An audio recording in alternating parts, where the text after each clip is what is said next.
Today on this sartorial chef, it is breakfast time once again. We're kicking things off with a fruit salad featuring kiwi, roasted nuts, and a honey lime dressing. Next, it's scratch made with buttermilk biscuits with a homemade geotta gravy. And lastly, it's my breakfast hash with sauteed onions, peppers, and jicama with a runny egg on top. So why don't you pull up a chair and dine with me? Hey, it is breakfast time in the kitchen once more. We're kicking things off with a fruit salad, but I'm doing something a little different today with some kiwi. You know, sometimes when I go to the market, I like to just see what's on sale or what looks fresh and just let it speak to me. And I was going through the produce and I thought, kiwi. When is the last time I had kiwi? Now usually when I have kiwi, it's like, just by itself, like, you know, you slice it up, you eat it. I thought, why not do like a fruit salad with kiwi? Wouldn't that be fun? So that's exactly what I'm going to be doing for you guys today. So the kiwi, I'm just going to slice the ends off, and then I've kind of sliced around the sides. We don't want all that hairy fur. And then I'm just going to do little thin slices here.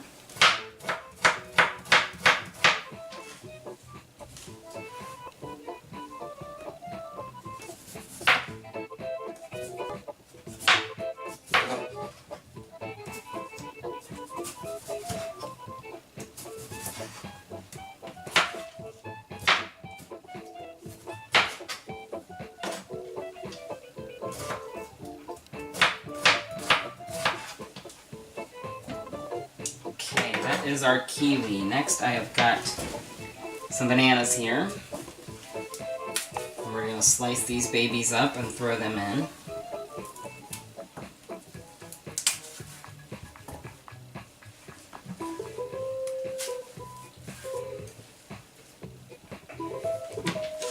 And you can really, when you're doing a fruit salad, you can use any kind of fruit you like.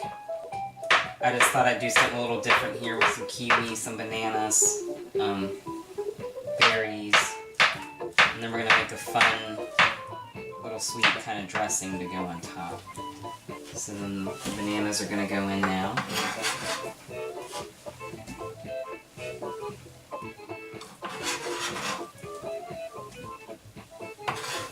Alright, next we have some strawberries here. These are some pretty big strawberries here, so I'm going to cut them into 6, I think.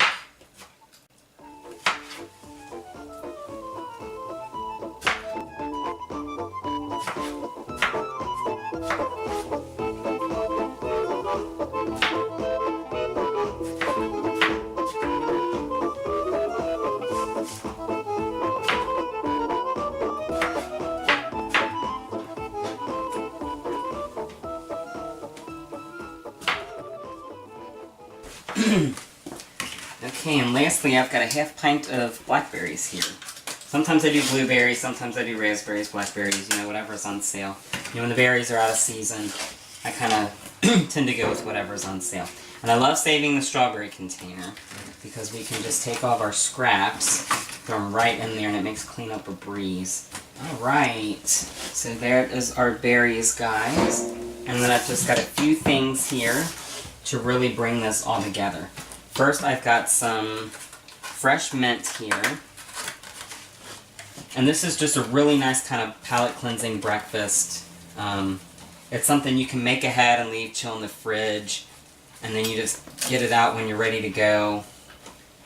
It's also great if you've got like some yogurt or something, you can mix that with it. It's great and as like an oatmeal topper, anything like that really. So I'm just going to trim the ends off of the mint here. And then I'm just going to roll our leaves up. And then we're just going to come across like this. Slice them across the top and we'll have nice little ribbons of mint. And I'm just going to throw that right in. Make sure we get all that mint. And the mint is really just going to brighten up these fresh berries and really give it a really bright mood. Now, I've got some lime here, and I'm just going to roll this lime real quick to release some of those oils. And we'll slice that in half. And then we'll just give it a nice squeeze. Get all of that lime juice out of here. What the lime juice is going to do, one, the acidic properties of the lime juice is going to keep the fruit from turning color and help improve its shelf life in the fridge. But it's also going to give it a nice acidic zing.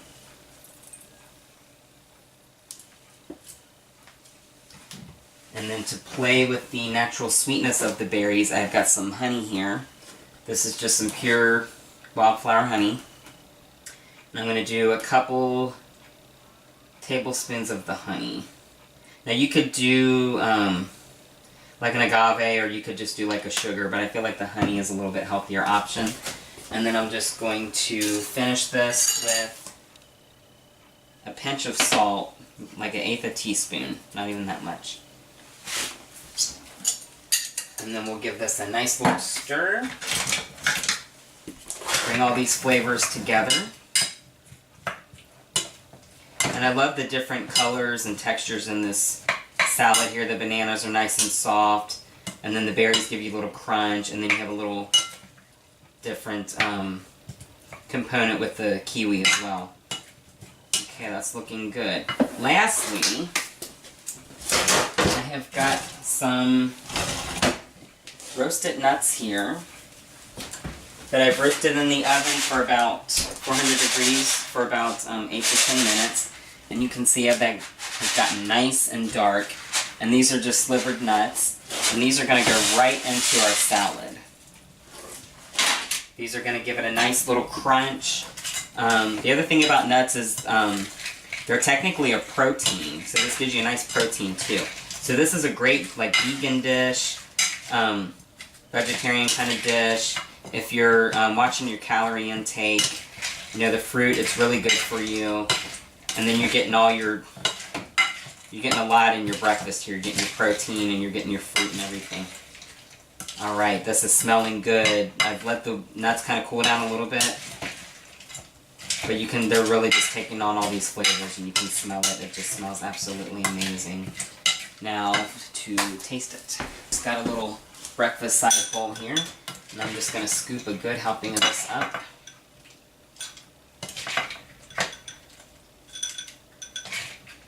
And like I said before, you can eat it as is as the salad. It works great in a parfait with some yogurt. It's a great oatmeal topping. Just, you know, whatever you like. And I'm just going to come in here and I'm going to get a nice big helping of this. And what's nice is the lime juice and the mint really brighten everything up. The lime juice also kind of tenderizes everything a little bit. All the fruits play nicely together. Then you get the crunch from those nuts. So good. A perfect, light, healthy, filling breakfast to start your day. Next is going to be my homemade biscuits and gravy. Alright everybody, we are back and it is biscuit time. This is a very simple homemade biscuit recipe that I've been using for years. It's actually one of Mother's recipes. And we are just going to start here with 2 cups of flour.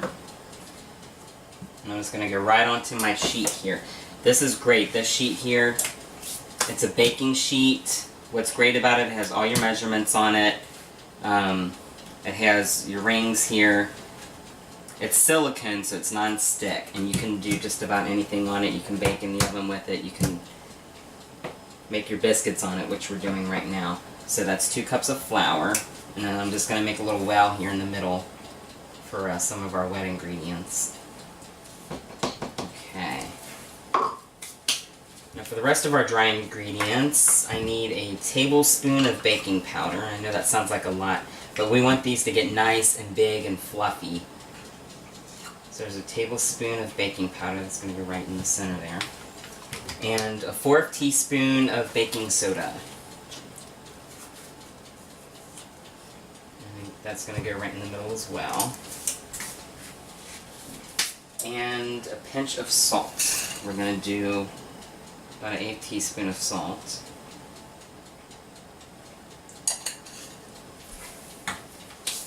And then I'm going to take my whisk here and I'm just going to whisk our dry ingredients together real quick. Make sure we get our leaveners well incorporated. Okay, next we need 6 tablespoons of butter, which I've got here. It's about a half a stick. You want to make sure it's very cold butter right out of the fridge. If you use softened butter or melted butter or any other kind of butter, it's not going to cook the same in the oven, and you're going to end up with a goopy mess.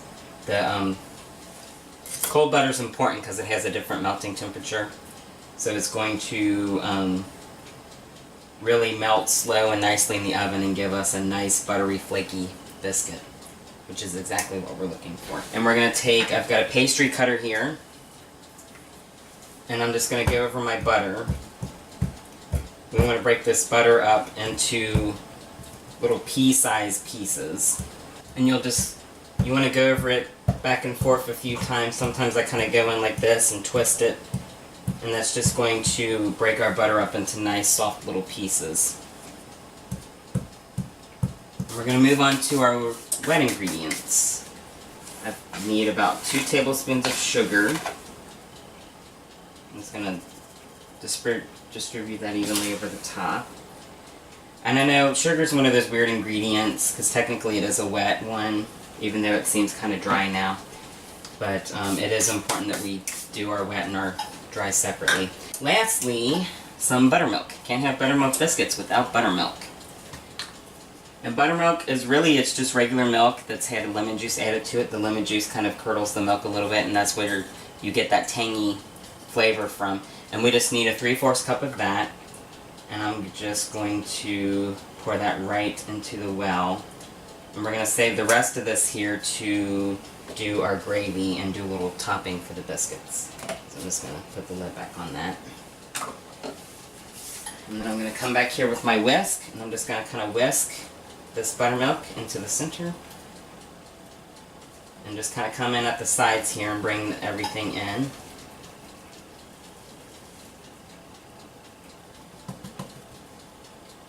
That's good.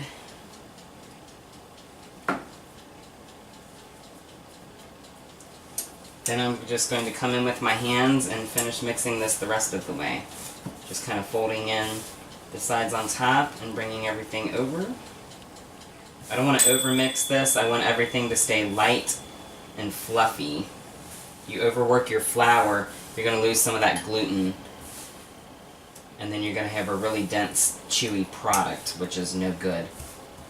You're going to probably need to fold it over a few times just to make sure everything gets incorporated.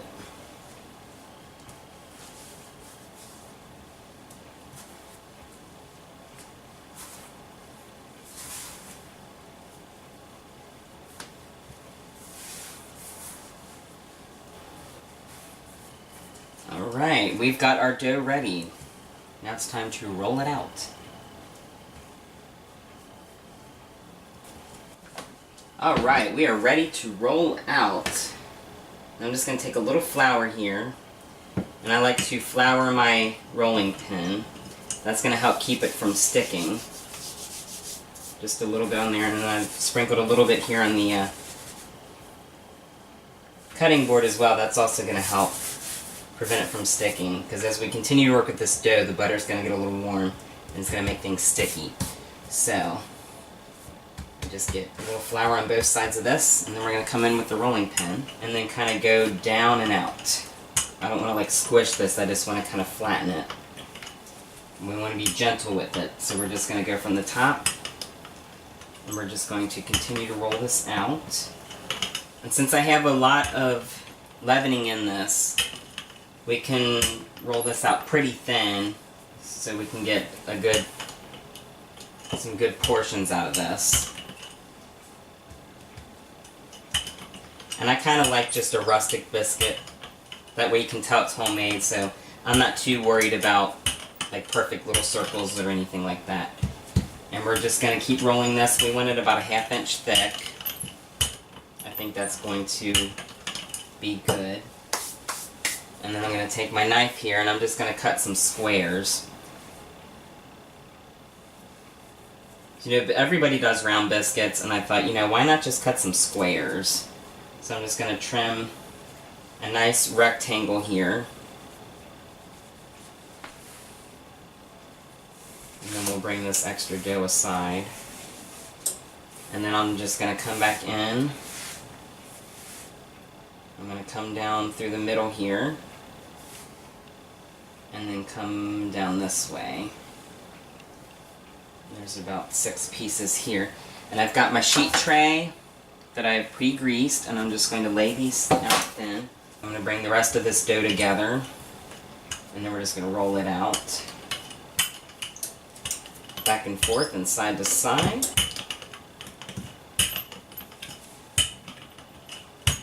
Okay, about 1 inch thick. I'm going to cut me another rectangle here. And that's 8. 8's a good number, I feel like. If you're cooking for a larger group, you can always double the recipe. If you want to, 16 or more pieces, if you're, doing a breakfast for a large family, or you're doing like a buffet kind of thing and you want more portions. And then the rest of this dough, I've got a little lone piece here, so I'm just going to throw this guy on. I don't want to waste it. Okay. One more thing before we throw these biscuits in, just to zhuzh it up a little more. I've got an egg wash here. I've used some of the buttermilk and 1 egg. And I'm going to take my brush here, and I'm just going to brush this right over the top. And this is going to make our biscuits nice and golden brown. And they're just going to be absolutely beautiful. Okay, my oven is preheated to 450 degrees. And these are going to bake for about 15 to 18 minutes. I'm going to go ahead and set my timer now.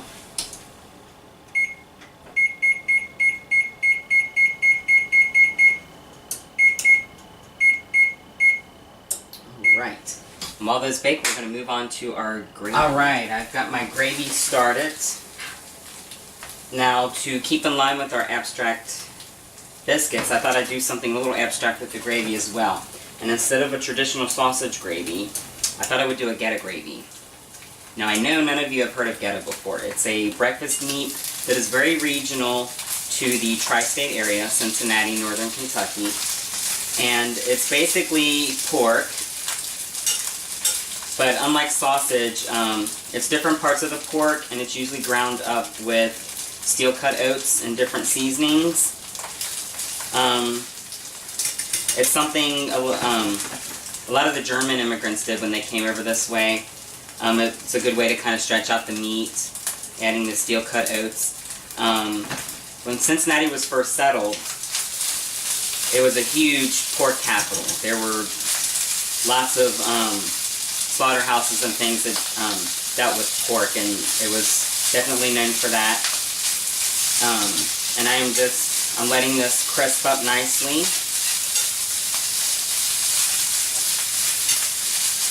It's kind of mush right now, but we want it to get kind of nice and crisp and render out. And I just want you guys to kind of see what's going on here with this meat. It has kind of a grayish color to it, but it's going to get nice and brown and crispy.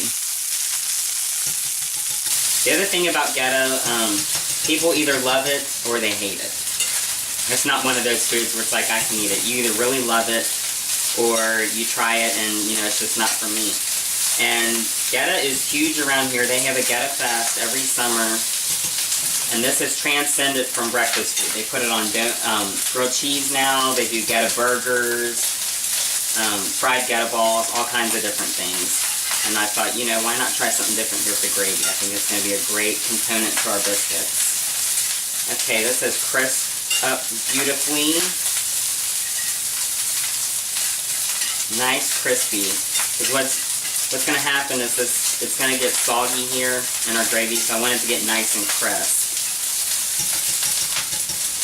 Butter here to this.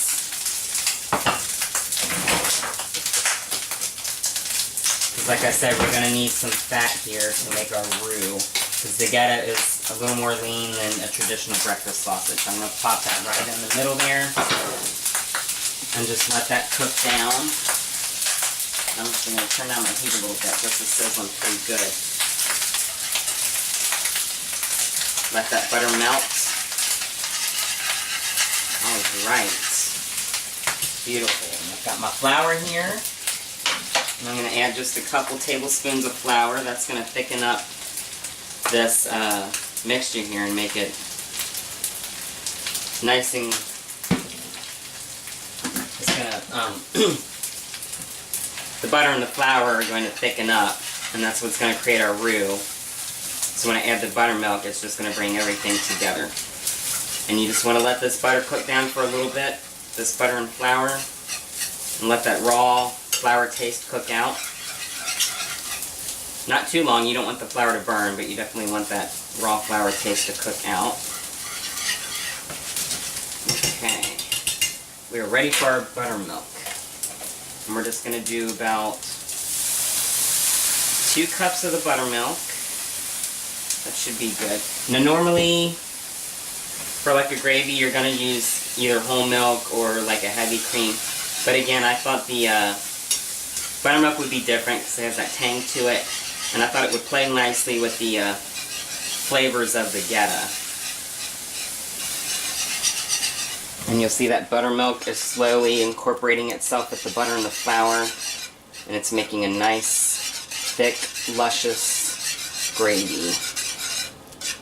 Let's round this out for some heat. I've got a little cayenne. I'm just going to do a few teaspoons of the cayenne. I've also got a little onion powder here. We're going to do about a tablespoon of the onion powder. I've got some ground sage. I'm just going to do about a teaspoon of the sage. Sage can be strong, so we don't need too much of that. Just about a teaspoon of the sage. And then, of course, salt and pepper. Be a little generous with the salt and pepper.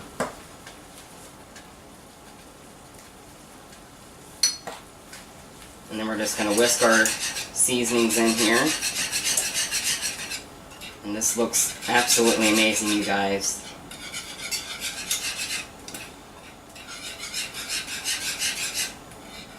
Okay, this smells absolutely delicious. And I'm just going to turn this on off and just kind of let this sit and melt. Alright, time to take out our biscuits. Oh yes. Look at these babies here, nice and beautiful golden brown, and they have fluffed up beautifully. Okay, I'm just going to set that down there.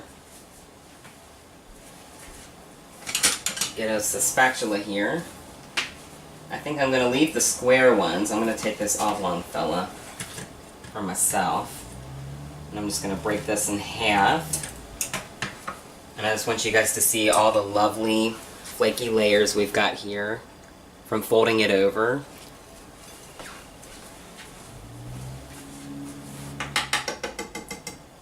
And then we're going to grab a spoon here, and I'm just going to plop some of this gravy right on top.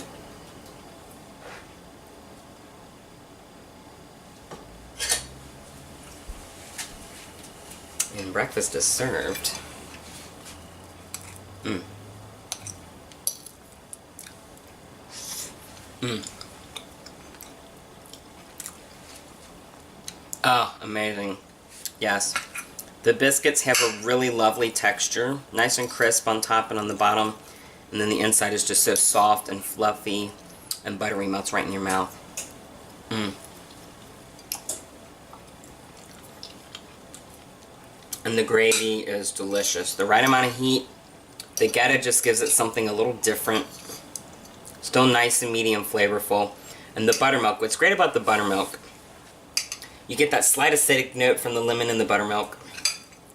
Biscuits and gravy can usually be a heavy dish. The gravy and everything, it kind of sits on you. But that little bit of lemon from the buttermilk just really sings and really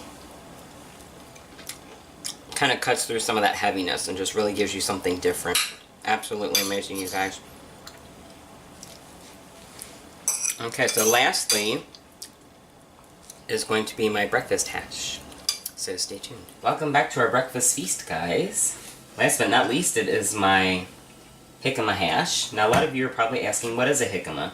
Well, jicama is a tuber like a potato, but it originates from Mexico, Latin America, And unlike the potato, it has this really thick, waxy skin, which we want to peel off. Now, normally when I'm peeling vegetables, I would use a vegetable peeler, but this skin is very thick, and it's not easy to manipulate with a traditional vegetable peeler. So I'm just using my knife here. And we're just going to go up the sides of this and get this peel off.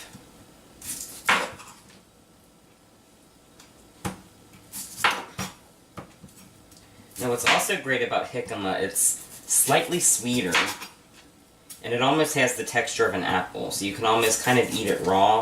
Sometimes I'll julienne this, and do like a slaw with it or something. So, it's just a really fun, different vegetable to work with, and I use potatoes all the time, and I thought, you know, why not do something different here. So I'm just going to come in here, and I'm going to cut some wedges here, and then I'm just going to cube these wedges. Again, with any kind of vegetable, I want everything to be about the same size, so it cooks at the same time. Otherwise, you'll have some pieces that are done before others, and we want everything to we want everything to eat the same. And our oil is ready. You can hear that sizzling, and I'm just going to plop this right in. Jicama's going to take a little longer to cook down, so I like to get it in the pan first, and then move on to the rest of my vegetables. I've got my onion here. Just a regular yellow onion. You could do like a white Spanish onion if you want it. I just kind of like to use what I have on hand. Alright, cut this baby in half.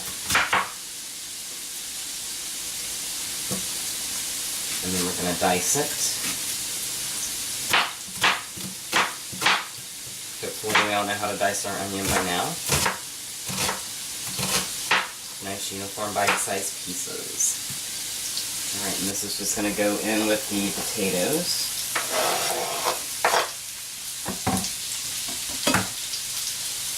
I also wanted a little color to the dish and a little heat. So I picked up some peppers here. I've got a red pepper. And I've got yellow bell pepper, and we're just going to julienne these peppers into some strips.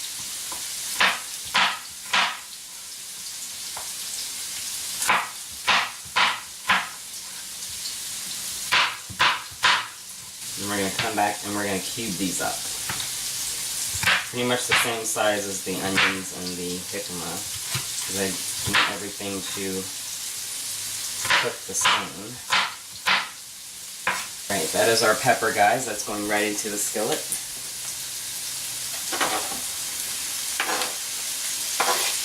Yes, that is starting to smell amazing. Alright, now we're just going to give this a little stir. The jicama and the onion is cooking down nicely and it's starting to smell amazing. Now I'm just going to season this a little bit with some salt. Be generous with the salt. A couple teaspoons. About a teaspoon of black pepper. And then I've also just got a little garden seasoning here. I'm going to do about a teaspoon of that as well.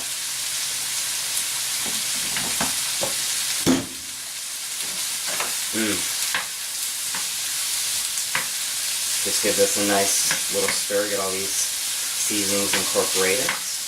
Alright guys, this is cooking down nicely. You can see everything is getting nice and golden brown. So I'm going to go ahead and turn the heat down just a smidge. Okay. So to turn this side hash into a breakfast entree, we need eggs. And I've got 2 right here. I'm just going to plop these right on top, one on this side and one on the other. And then I've got my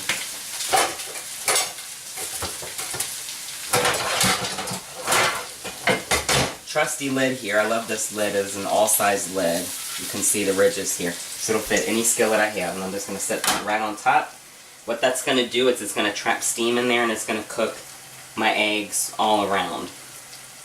so I can just throw the eggs into the hash instead of trying to flip the eggs or do them separately. I can do it all in one meal. And we're just going to let this go. They're going to take a few minutes, and we will be right back to complete our dish. Alright, our eggs are finished cooking, and I'm just going to turn the heat off and let that sit for a minute. And you can see that the eggs have just cooked really nicely on top. And this is just a beautiful hash, a great way to start your morning. Okay, I've let these cool down just a little. I'm going to get me a nice spatula here. And I have got a plate. And I'm just going to get some of this here. I want to make sure I try and get the egg. Oh yeah, this is great, guys. A little more of the hash here. Set that off of the heat. And then I've got just a little cheddar jack cheese here to finish things off. So what's great about this, instead of making some kind of sauce or something to tie this hash together, the egg makes a sauce for you. And I love just running my veggies and everything around in the egg yolk. Just absolutely delicious. I'm ready to dig in. Amazing. Nice and tender. The yolk is luscious, just melts in your mouth. The jicama, like I said before, kind of a cross between an apple and a potato in terms of texture. It's got a little bit of sweetness to it. The onions and the peppers add a nice savory note. Absolutely amazing. So, once again, you have been dining with the Sartorial Chef. And until next time.